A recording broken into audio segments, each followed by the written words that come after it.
David, I'm still waiting for my chili dog. I've been thinking about this chili dog, and all of a sudden I heard the AC went out. I don't know what the AC has anything to do with my chili dog, but I still have big hopes for you. Okay, so I'm still here waiting for my chili dog.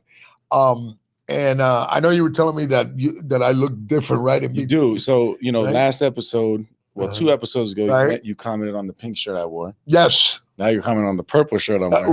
Royalty colors. Next week I might have lavender. Oh, I love that. It's kind of love between, it. Right? Love it. So, but what's up, man? You got a nice haircut. Yeah, I took like 5 years off, just you did. And about 10 pounds off, right? I look good. You do. I think you did it for the show. Thank you, because I got to compete with apparently a Calvin Klein / GQ / I don't know what model, and future actor, former NFL player. Talk about former NFL player. Yes. Who do we have today? We have a special guest today. And what is his special name? And he's right here from Miami.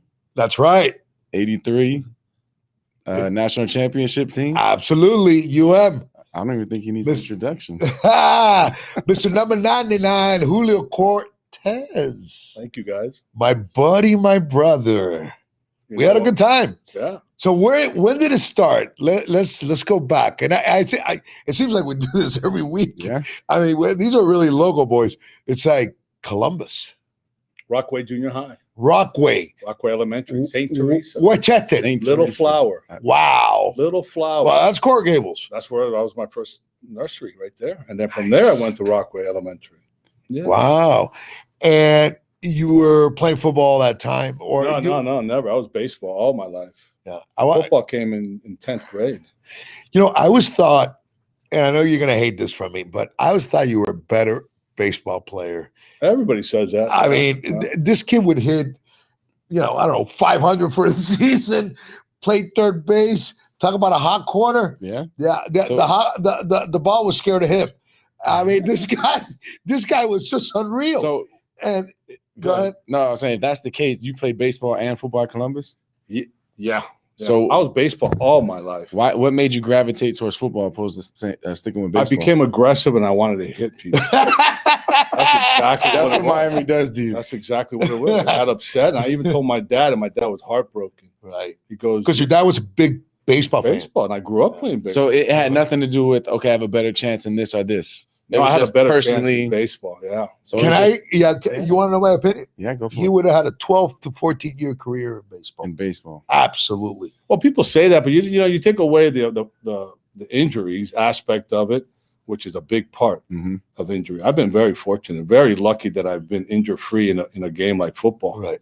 And maybe it would have happened in baseball, but I didn't have the heart in it. If you don't have the heart, you're right. I don't and no regrets. No regrets at all. We talked about that in other shows. I'm glad you brought that up, Julio, because there's so many boxes that you have to check off. Well, not to interrupt you, but the most important box is heart.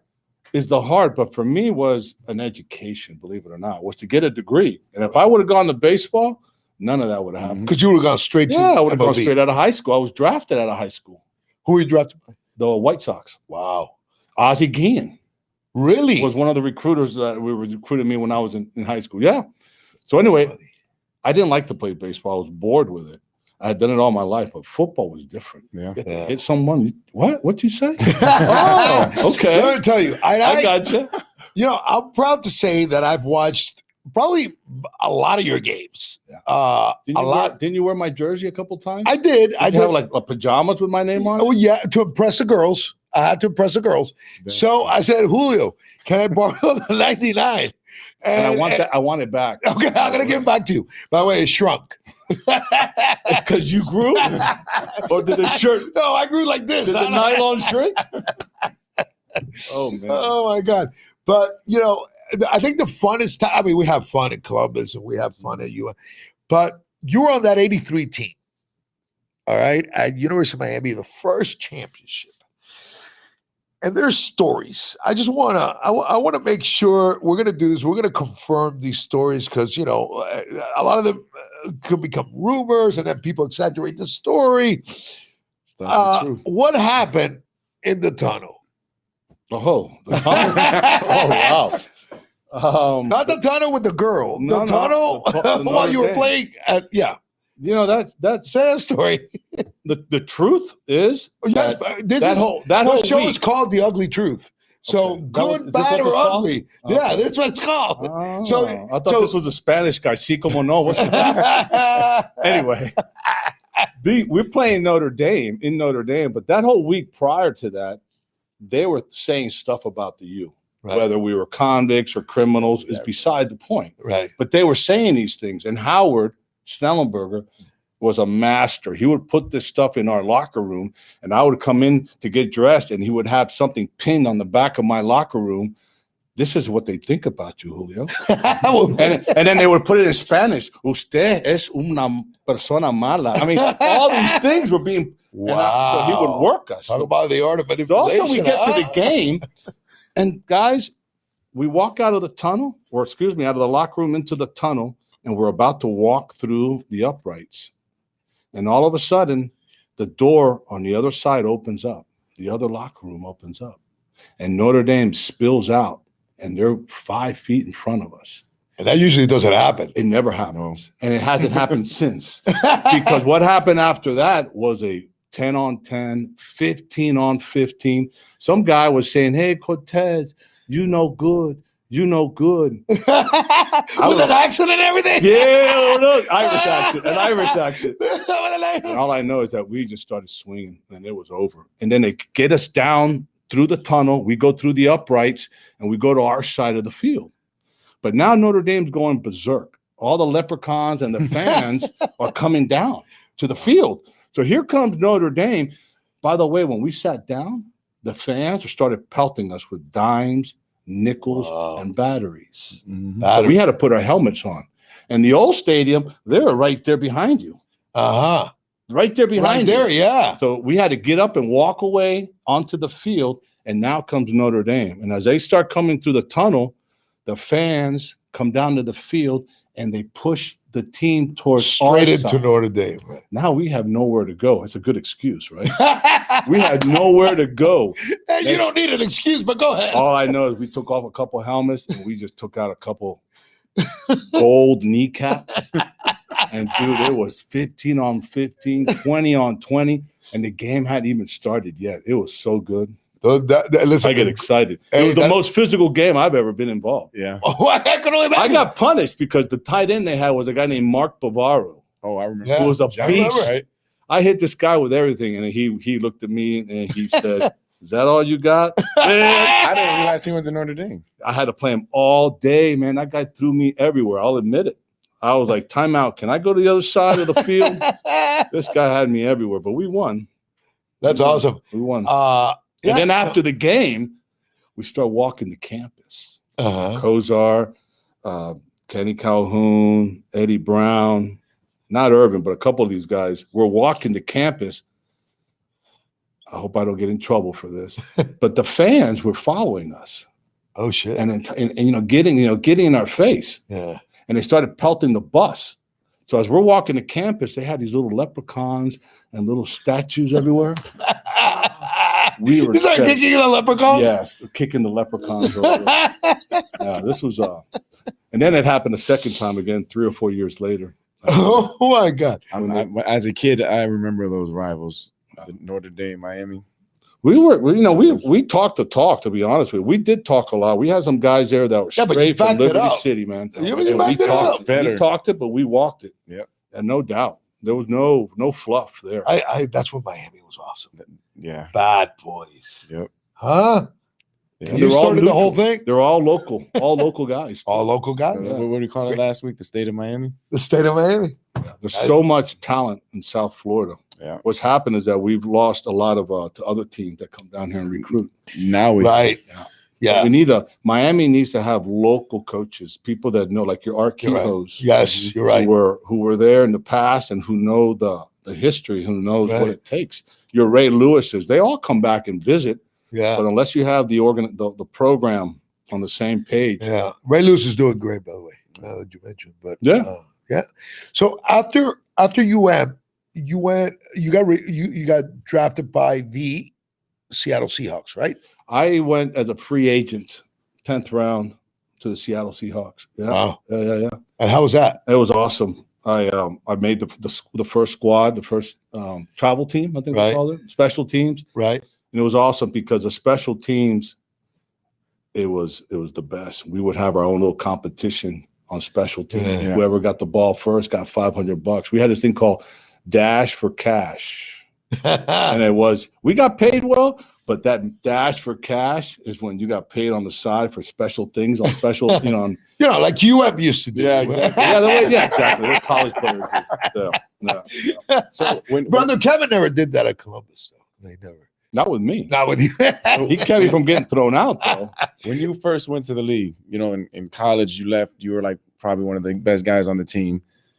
You go to the NFL, now you're just a rookie. Man. So I remember when I first went, I know we were talking earlier, I had to also sing a song. They gave me a banana as the microphone. I had to stand on top of a table, try to balance myself. Yeah. And I had to sing the entire song. We did DB night out. We go out and I'm thinking, okay, this is cool. I get to go out with all the guys. And all of a sudden I'm getting the bill for like 10 grand. So do you have any stories like that as far as the hazing goes? I had one. I had a few, but I can't think that I can say it on air here. Yeah, you can. Say You can say anything here. This is the ugly truth. They would come into our dorms with fire extinguishers and just light us up. Really? And I got tired of it because I had my Cuban coffee maker. Yeah, I had my locker room with this punter. I can imagine, the punter wasn't going to do anything, right? So I had my coffee maker every morning, and guys would come up and line up for my Cuban coffee, and man, I had them all. But for the same reason, they came looking for you. A guy named Jacob Green, defensive tackle. Man, he kicked that door in. And he was kicking the doors in. And all of a sudden, I see him coming to my door, and I put my back up against the door, and he turns the handle. It doesn't open. I get out of the way, sit down, and next thing he knows is he comes back, and he opens up that door, and in comes that fire extinguisher. And I was behind the door, and when he put that fire extinguisher in there, I kicked it up, and that fire extinguisher hit him in the mouth. Oh. We were going to the Detroit Lions the next day. Right there at 4 a.m, Coach Knox has a meeting, and everybody is now at 4 a.m. going to this meeting. And I say, okay, my days are numbered here. I'm done. I'm cut right now. No, because of fire. And he goes up there, and the guy who Jacob Green's in the front row with a bag of ice on his face, and I'm sitting in the back in the dark because I don't even want him to see me. And he says, these young men are coming here fighting for their lives, fighting for their job, and you are messing with them. Why don't you come up here with that fire extinguisher and let me show you where I'm going to put that fire extinguisher? And when he said that to Jacob Green, I was like, I'm in. And it wasn't that easy after that because you become a marked man. But I had to sing every time. Every camp you had to sing, and Julio sing. I just sing. So I go up there and I would sing. But you run out of songs. Yeah. So I started singing in Spanish to him. And I started making up the words, ustedes son this and that. And I started adding my own words, not very flattering words, like you queer, you're this, you that, and I didn't think they knew what I was saying. And all of a sudden, one of the guys in the back, Dave Jefferson from Carroll City High School, he lifts up his hand and says, hey, man, this guy's calling us a bunch of queers. So anyway, for the rest of the week, it was cleaning up the trays and all that stuff, which is what they make you do. Yeah, carrying their pads, getting them their drinks. All that stuff. Pick up their trays. Yeah. Yeah. Other stuff that we won't get into, but. Yeah, you can't talk about everything. No. A couple of times the pads would be up on top of the rafters. We were training in Seattle, East Cheney, Washington. And they would throw my pads up on the rafters, and you come in looking for your clothes, and it was gone. Canadians were different. The Canadian league where I played was fun. You went. I went to Edmonton, and that was fun. Yeah. Because these Canadians, they drank like fish. Yeah. Every locker room had a keg. Right. And at halftime, you go in there.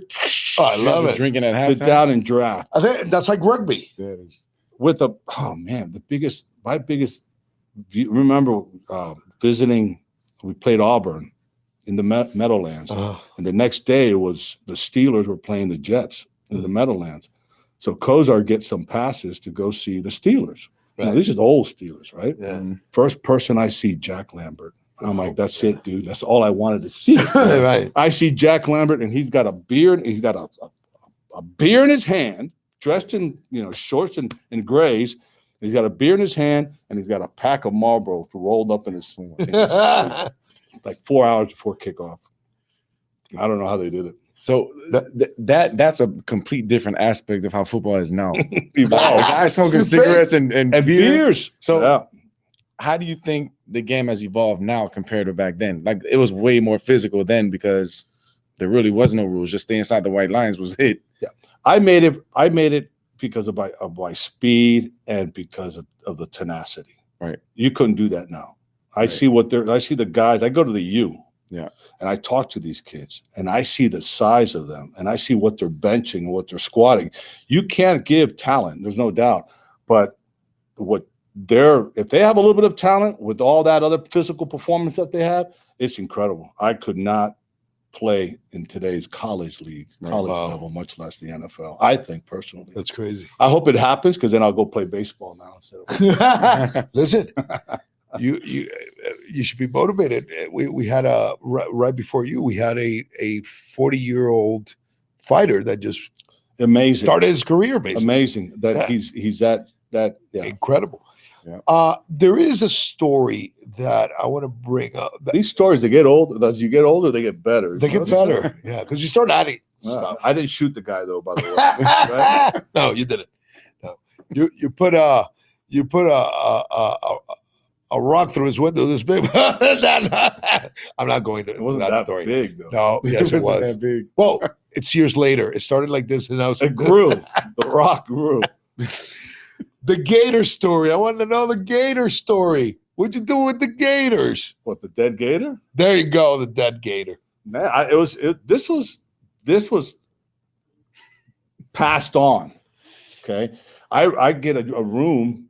What do you mean passed on? Like a tradition? Tradition. Oh, okay. No, I'm going to surprise you with this one. We slept. There was a 34. There was a dormitory, 3 levels. Okay, they would close off the stairs from getting to the roof of my apartment where I was living. Right, Jim Kelly had this tradition of burning garbage in the stairwell. Jim Kelly started this. Okay. And he would burn garbage in the stairwell, and the smoke would go out. Anyway, I continue the tradition. So I get these rookie roommates, Rick Arango. Right. And I leave to play racquetball. Rick Arango yells out, "Oh, it's cleaning day here at the 34X."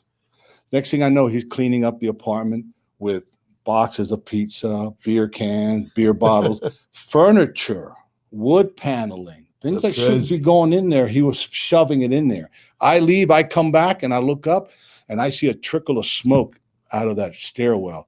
And I'm like, ooh, they must be burning garbage again. Sure enough, I go up, I throw my garbage in the well, and as I come down, there's Coral Gables' finest fire department. And I'm like, nah, this ain't nothing to do with me. Dude, I'm on a flight to Seattle. And I see my name in USA Today.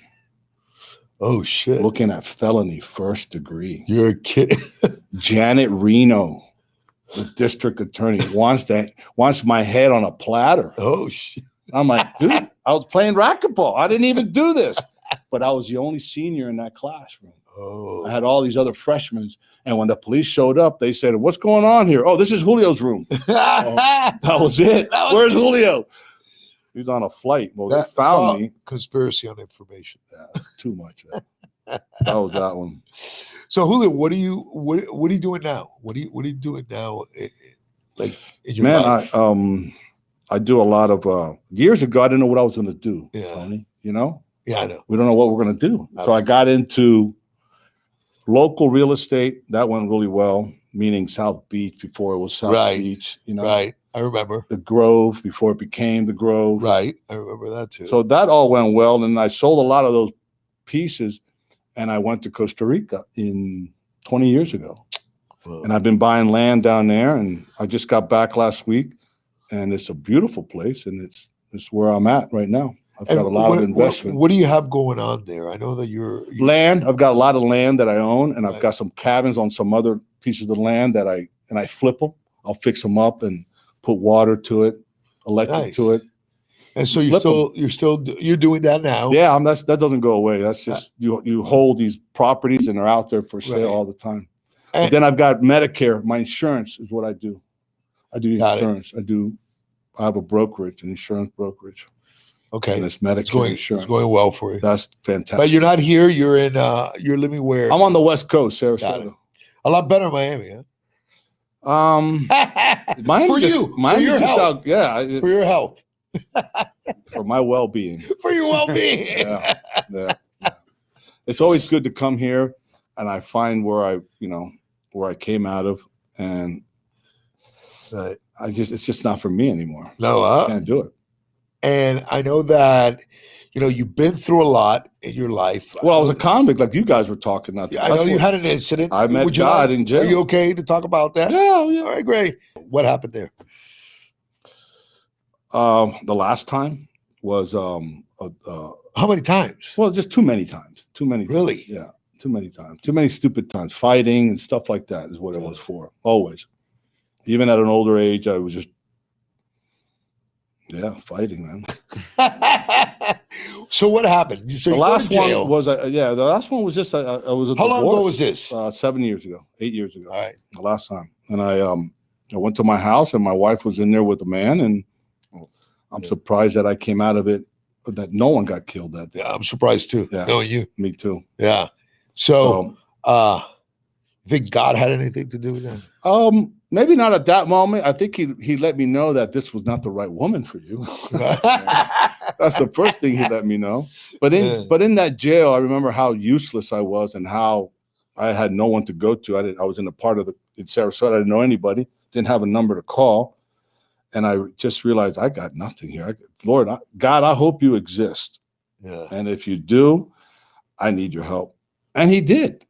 And when he did, I'm not a hypocrite. Right. I'm not going to ask someone to help me and then turn around and say, okay, thank you. See you later. Right. No way. So I kind of changed right there. And I thanked him for getting me out of the pit that I was in. And it was incredible because everything was taken away. Literally your sons, your house, your income, it's all taken away.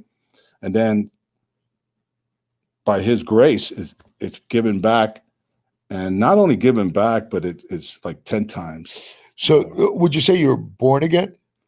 Would that be a correct? Yeah, absolutely. Born again is a word that I hear a lot because I made the choice this time to ask for help, where when I was baptized as a Catholic, my mom did it for me. Right. Mom, hey, here you go. You're going to be Catholic. Here you go. Yeah, we have no choice. There's some holy water and go out the door.